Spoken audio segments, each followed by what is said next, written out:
भारतवर्ष में एक प्रतापी और दानी राजा था। वह नित्य गरीबों और ब्राह्मणों की सहायता करता था। यह बात उसकी रानी को अच्छी नहीं लगती थी। वह ना तो गरीबों को दान देती थी और ना ही भगवान का पूजन किया करती थी, और राजा को भी दान देने से मना किया करती थी। एक दिन राजा शिकार खेलने वन को गया हुआ था। रानी उस समय महल में अकेली थी। तभी वहाँ बृहस्पति देव साधु वेश में राजा के महल में भिक्षा मांगने के लिए आए और भिक्षा मांगी। परंतु रानी ने भिक्षा देने से साफ मना कर दिया और बोली कि हे साधु महाराज, मैं तो दान और पुण्य से तंग आ गई हूँ। मेरे पति सारा दिन धन लुटाते रहते हैं। उसने अपनी इच्छा व्यक्त की कि उसकी सारी संपत्ति नष्ट हो जाए, फिर ना रहेगा बांस और ना बजेगी बांसुरी। साधु ने कहा, देवी तुम तो बड़ी ही विचित्र हो। धन और संतान तो सभी चाहते हैं, पुत्र और लक्ष्मी तो पापी के घर में भी होनी चाहिए। यदि तुम्हारे पास अधिक धन है तो भूखों को भोजन कराओ, प्यासों के लिए प्याऊ बनवाओ, मुसाफिरों के लिए धर्मशालाएं खुलवाओ। जो निर्धन हैं और जो अपनी कुंवारी कन्याओं का विवाह नहीं कर सकते हैं, उनका विवाह तुम अपने धन से करा दो। ऐसे कई और कर्म हैं जिनके करने से तुम्हारा यश लोक और परलोक में फैलेगा। परंतु रानी पर उपदेश का कोई प्रभाव नहीं पड़ा। वह बोली, महाराज आप मुझे कुछ ना ही समझाएं तो बेहतर है। मैं ऐसे धन नहीं चाहती हूँ जो हर जगह बांटती फिरूं। साधु ने उत्तर दिया, यदि तुम्हारी ही ऐसी ही इच्छा है तो तथास्तु। तुम ऐसा करना कि बृहस्पतिवार को घर लीपकर पीली मिट्टी से अपना सर धोकर स्नान करना, भट्टी चढ़ाकर कपड़े धोना। ऐसा करने से तुम्हारा सारा धन नष्ट हो जाएगा। इतना कहकर साधु वहाँ से अलोप हो गई। साधु के अनुसार कई बातों को पूरा करते हुए रानी को केवल 3 बृहस्पतिवार ही बीते थे कि उसकी समस्त धन संपत्ति नष्ट हो गई। भोजन के लिए भी राजा का परिवार तरसने लगा। तब एक दिन राजा ने रानी से बोला कि हे रानी, तुम यहीं रहो, मैं दूसरे देश को जाता हूँ, क्योंकि यहाँ मुझे सब जानते हैं, इसलिए मैं यहाँ कोई छोटा कार्य नहीं कर सकता। ऐसा कहकर वह परदेश चला गया। वहाँ वह जंगल की लकड़ी काट कर लाता और शहर में बेचता। इस तरह वह अपना जीवन व्यतीत करने लगा। इधर राजा के परदेश जाते ही रानी और दासी दुखी रहने लगी। एक बार जब रानी और दासी को 7 दिन तक बिना भोजन के रहना पड़ा तो रानी ने अपनी दासी से कहा, दासी पास ही के नगर में मेरी बहन रहती है, वह बड़ी धनवान है, तू उसके पास जा और कुछ लेकर आ ताकि थोड़ा बहुत गुजर बसर हो जाए। दासी रानी की बहन के पास गई। उस दिन गुरुवार था और वह बृहस्पतिवार व्रत की कथा सुन रही थी। जब दासी ने रानी का संदेश दिया तो उसकी बहन ने कोई उत्तर नहीं दिया। दासी को रानी के बहन के व्यवहार से दुख हुआ और क्रोध भी आया, और वापस आकर रानी को उसने सारी बात बता दी। सुनकर रानी ने अपने भाग्य को कोसा। रानी की बहन कथा और पूजन समाप्त करके अपनी बहन के घर आई और कहने लगी, मैं बृहस्पतिवार का व्रत कर रही थी, तुम्हारी दासी आई थी, परंतु जब तक कथा होती है तब तक ना तो उठते हैं और ना ही कुछ बोलते हैं, इसलिए मैं कुछ नहीं बोली। कहो दासी क्यों आई थी? रानी ने अपनी बहन से कुछ न छुपाया और कहते कहते उसकी आंख भर आई। रानी की बहन बोली, देखो बहन, बृहस्पति देव सबकी मनोकामना पूर्ण करते हैं। देखो तुम्हारे घर में शायद कोई अनाज रखा हो। पहले तो रानी को विश्वास न हुआ, परंतु अपनी बहन के बार बार आग्रह करने पर उसने अपनी दासी को अंदर भेजा तो सचमुच अनाज से भरा एक घड़ा मिल गया। यह देखकर रानी को बड़ी हैरानी हुई। दासी रानी से कहने लगी, हे रानी, जब हमको भोजन नहीं मिलता तो भी तो हम व्रत ही तो करते हैं, इसलिए क्यों ना इनसे व्रत और कथा की विधि पूछ ली जाए ताकि हम भी व्रत करें। तब रानी ने अपनी बहन से बृहस्पतिवार व्रत के बारे में पूछा। उसकी बहन ने बताया, बृहस्पतिवार के व्रत में चने की दाल और मुनक्का से विष्णु भगवान का केले की जड़ में पूजन करें तथा दीपक जलाएं, व्रत कथा सुने और पीला भोजन ही करें, इससे बृहस्पति देव प्रसन्न होते हैं। व्रत और पूजन विधि बताकर रानी की बहन अपने घर को लौट गई। 7 दिन के बाद जब गुरुवार आया तो रानी और दासी ने व्रत रखा। घुड़साल में जाकर चना और गुड़ लेकर आईं, फिर उससे केले की जड़ तथा विष्णु भगवान का पूजन किया। अब पीला भोजन कहाँ से आए, इस बात को लेकर दोनों दुखी थे क्योंकि उन्होंने व्रत रखा था, इसलिए बृहस्पति देव उनसे प्रसन्न थे। इसलिए वे एक साधारण व्यक्ति का रूप धारण कर 2 थालों में सुंदर पीला भोजन दासी को दे गए। भोजन पाकर दासी प्रसन्न हुई और फिर रानी के साथ मिलकर भोजन ग्रहण किया। उसके बाद वे सभी गुरुवार को व्रत और पूजन करने लगी। बृहस्पति भगवान की कृपा से उनके पास फिर से धन संपत्ति आ गई, परंतु रानी फिर से पहले की तरह आलस्य करने लगी। तब दासी बोली, देखो रानी, तुम पहले भी इसी प्रकार आलस्य करती थी, तुम्हें धन रखने में कष्ट होता था, इसी कारण सभी धन नष्ट हो गया, और अब जब भगवान बृहस्पति की कृपा से हमें धन वापस मिला है तो तुम फिर से आलस करती हो। रानी को समझाते हुए दासी कहती है कि बड़ी मुसीबतों के बाद हमने यह धन वापस पाया है, इसलिए हमें दान और पुण्य करना चाहिए, भूखे मनुष्यों को भोजन कराना चाहिए और धन को शुभ कार्यों में खर्च करना चाहिए, जिससे तुम्हारे कुल का यश बढ़ेगा, स्वर्ग की प्राप्ति होगी और तुम्हारे पितृ प्रसन्न होंगे। दासी की बात मानकर रानी अपना धन शुभ कार्यों में खर्च करने लगी, जिससे पूरे नगर में उसका यश फैलने लगा।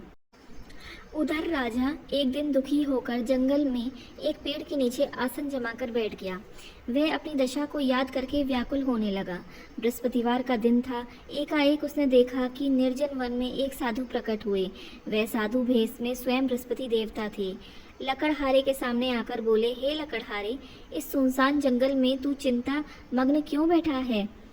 लकड़हारे ने दोनों हाथ जोड़कर प्रणाम किया और उत्तर दिया, महात्मा जी, आप सब कुछ जानते हैं, मैं क्या कहूँ। यह कहकर रोने लगा और साधु को अपनी आत्मकथा सुनाई। महात्मा जी ने कहा, तुम्हारी स्त्री ने बृहस्पति के दिन बृहस्पति भगवान का निरादर किया है, जिसके कारण रुष्ट होकर तुम्हारी सारी संपत्ति नष्ट हो गई और तुम्हारी यह दशा हुई। अब तुम चिंता को दूर करके मेरे कहने पर चलो तो तुम्हारे सब कष्ट दूर हो जाएंगे और भगवान पहले से भी अधिक तुमको संपत्ति देंगे। तुम बृहस्पति के दिन कथा किया करो, 2 पैसे के चने मुनक्का लाकर उसका प्रसाद बनाओ और शुद्ध जल से लोटे में शक्कर मिलाकर अमृत तैयार करो। कथा के पश्चात अपने सारे परिवार और सुनने वाले प्रेमियों में अमृत व प्रसाद बांटकर आप भी ग्रहण करो। ऐसा करने से भगवान तुम्हारी सब मनोकामनाएं पूर्ण करेंगे। साधु के ऐसे वचन सुनकर लकड़हारा बोला, हे प्रभु, मुझे लकड़ी बेचकर इतना पैसा नहीं मिलता जिससे भोजन के उपरांत कुछ बचा सकूं। मैंने रात्रि में अपनी स्त्री को व्याकुल देखा है, मेरे पास कुछ भी नहीं जिससे मैं उसकी खबर मंगा सकूं। साधु ने कहा, हे लकड़हारे, तुम किसी बात की चिंता मत करो। बृहस्पति के दिन तुम रोजाना की तरह लकड़ियां लेकर शहर को जाओ। तुमको रोज से 2 गुना धन प्राप्त होगा, जिससे तुम भली भांति भोजन भी कर लोगे तथा बृहस्पति देव की पूजा का सामान भी आ जाएगा। इतना कहकर साधु अंतर्धान हो गए। धीरे धीरे समय व्यतीत होने पर फिर वही बृहस्पतिवार का दिन आया। लकड़हारा जंगल से लकड़ी काटकर किसी शहर में बेचने गया। उसे उस दिन से अधिक पैसा मिला। राजा ने चना, गुड़ आदि लाकर गुरुवार का व्रत किया। उस दिन से उसके सभी कलेश दूर हुए। परंतु जब दोबारा गुरुवार का दिन आया तो बृहस्पतिवार का व्रत करना भूल गया। इस कारण बृहस्पति भगवान नाराज हो गए। उस दिन उस नगर के राजा ने विशाल यज्ञ का आयोजन किया था तथा शहर में यह घोषणा करा दी कि कोई भी मनुष्य अपने घर में भोजन नहीं बनाएगा और आग नहीं जलाएगा। सबका भोजन मेरे यहाँ होगा। इस आज्ञा को जो नहीं मानेगा उसे फांसी की सजा दे दी जाएगी।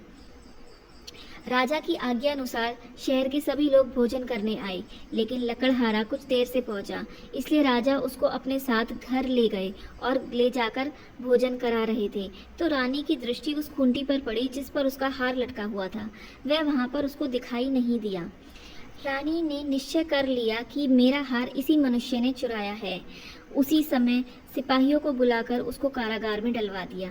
जब लकड़हारा कारागार में पड़ गया और बहुत दुखी होकर विचार करने लगा कि ना जाने कौन से पूर्व जन्म के कर्म हैं जो मुझे यह दुख प्राप्त हुआ, और उसी साधु को याद करने लगे जो जंगल में मिला था।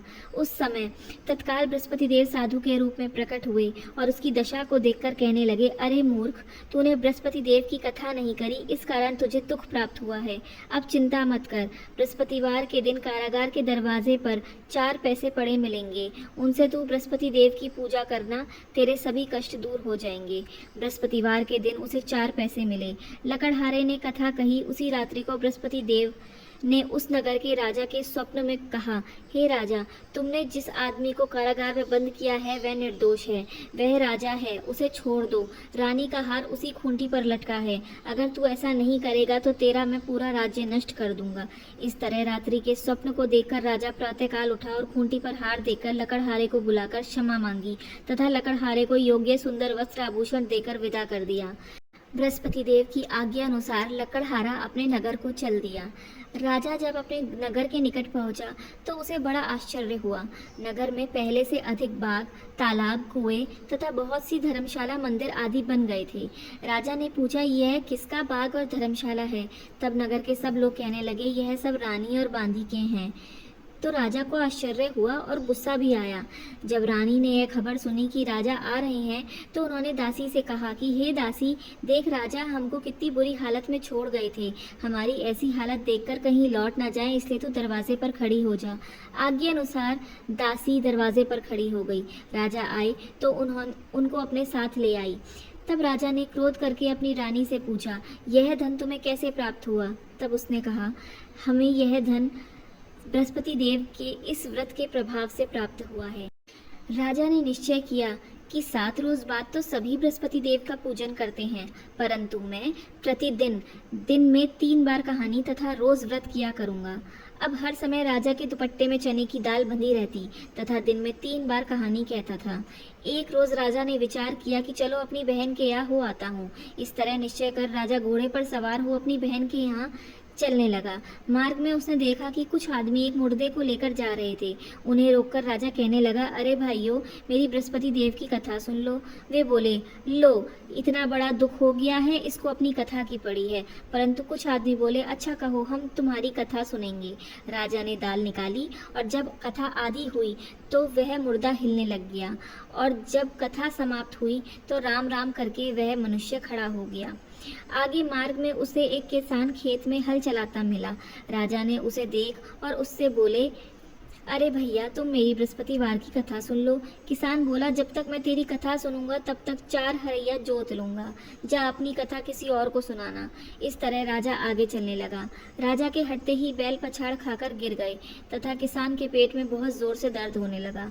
उस समय उसकी माँ रोटी लेकर आई। उसने जब यह देखा कि उसका पुत्र इस हाल में है तो उसने बेटे से पूछा, तो उसने अपना सारा हाल बता दिया। बुढ़िया दौड़ी दौड़ी उस घुड़सवार के पास गई और उससे बोली, मैं तेरी कथा सुनूंगी, तू अपनी कथा मेरे खेत पर चलकर ही कहना। राजा ने बुढ़िया के खेत पर जाकर कथा कही, जिसके सुनते ही बैल उठ खड़े हुए तथा किसान के पेट का दर्द भी बंद हो गया। राजा अपनी बहन के घर पहुंचा। बहन ने भाई की खूब मेहमानी की। दूसरे रोज प्रातःकाल राजा जगा तो वह देखने लगा कि सब लोग भोजन कर रहे हैं। राजा ने अपनी बहन से कहा, ऐसा कोई मनुष्य है जिसने भोजन नहीं किया हो और वो मेरी बृहस्पतिवार की कथा सुन ले? बहन बोली, भैया, यह देश ऐसा ही है, पहले यहाँ लोग भोजन करते हैं, बाद में कोई अन्य काम करते हैं। अगर कोई पड़ोस में हो तो देखा हूँ। वह ऐसा कहकर देखने चली गई, परंतु उसे कोई ऐसा व्यक्ति नहीं मिला जिसने भोजन ना किया हो। अतः वह कुम्हार के घर गई जिसका लड़का बीमार था। उसे मालूम हुआ कि उनके यहाँ 3 रोज से किसी ने भी भोजन नहीं किया है। रानी ने अपने भाई की कथा सुनने के लिए कुम्हार से कहा तो वह तैयार हो गया। राजा ने जाकर बृहस्पतिवार की कथा कही, जिसको सुनकर उसका लड़का ठीक हो गया। अब तो राजा की प्रशंसा होने लगी। एक रोज राजा ने अपनी बहन से कहा कि बहन, हम अपने घर को जाएंगे, तुम भी तैयार हो जाओ। राजा की बहन ने अपनी सास से कहा। सास ने कहा, हाँ चली जा, परंतु अपने लड़कों को मत ले जाना, क्योंकि तेरे भाई की कोई औलाद नहीं है। बहन ने अपने भैया से कहा, भैया मैं तो चलूंगी, पर कोई बालक नहीं जाएगा। राजा बोला, जब कोई बालक ही नहीं चलेगा तो तुम चलकर क्या करोगी? बड़े दुखी मन से राजा अपने नगर को लौट आया। राजा ने अपनी रानी से कहा, हम निर्वंशी हैं, हमारा मुंह देखने का धर्म नहीं है और कुछ भोजन आदि नहीं किया। रानी बोली, हे प्रभु, बृहस्पति देव ने हमें सब कुछ दिया है, वह हमें औलाद अवश्य देंगे। उसी रात को बृहस्पति देव ने राजा के स्वप्न में जाकर कहा, हे राजा, उठ, सभी सोच त्याग दे, तेरी रानी गर्भ से है। राजा की यह बात सुनकर बड़ी खुशी हुई। 9वें महीने में उसके गर्भ से एक सुंदर पुत्र पैदा हुआ। तब राजा बोला, हे रानी, स्त्री बिना भोजन के रह सकती है, पर बिना कहीं नहीं रह सकती। जब मेरी बहन आए तो मुझसे कुछ मत कहना। रानी ने सुनकर हाँ कर दिया। जब राजा की बहन ने यह शुभ समाचार सुना तो वह बहुत खुश हुई तथा बधाई लेकर अपने भाई के यहाँ आई। तब रानी ने कहा, घोड़ा चढ़कर तो नहीं आई, गधा चढ़कर आई हो। राजा की बहन बोली, भाभी, मैं इस प्रकार न कहती तो तुम्हें औलाद कैसे होती। बृहस्पति देव ऐसे ही हैं, जैसी जिसके मन में कामनाएं हैं सभी को पूर्ण करते हैं। जो सद्भावना पूर्वक बृहस्पतिवार का व्रत करता है एवं कथा पढ़ता है अथवा सुनता है, दूसरों को सुनाता है, बृहस्पति देव उसकी सभी मनोकामनाएं पूर्ण करते हैं। भगवान बृहस्पति देव उनकी सदैव रक्षा करते हैं। संसार में जो मनुष्य सद्भावना से भगवान जी का पूजन व्रत सच्चे हृदय से करते हैं उनकी सभी मनोकामनाएं पूर्ण होती हैं। जैसी सच्ची भावना से रानी और राजा ने उनकी कथा का गुणगान किया तो उनकी सभी इच्छाएं बृहस्पति देव जी ने पूर्ण की थी। इसलिए पूर्ण कथा सुनने के बाद प्रसाद लेकर जाना चाहिए। हृदय से उसका मनन करते हुए जयकारा बोलना चाहिए। बोलो बृहस्पति देव भगवान की जय, बोलो विष्णु भगवान की जय। ऐसी और कथाएं सुनने के लिए हमारे चैनल भगवान का अंतर्ध्यान को सब्सक्राइब करें।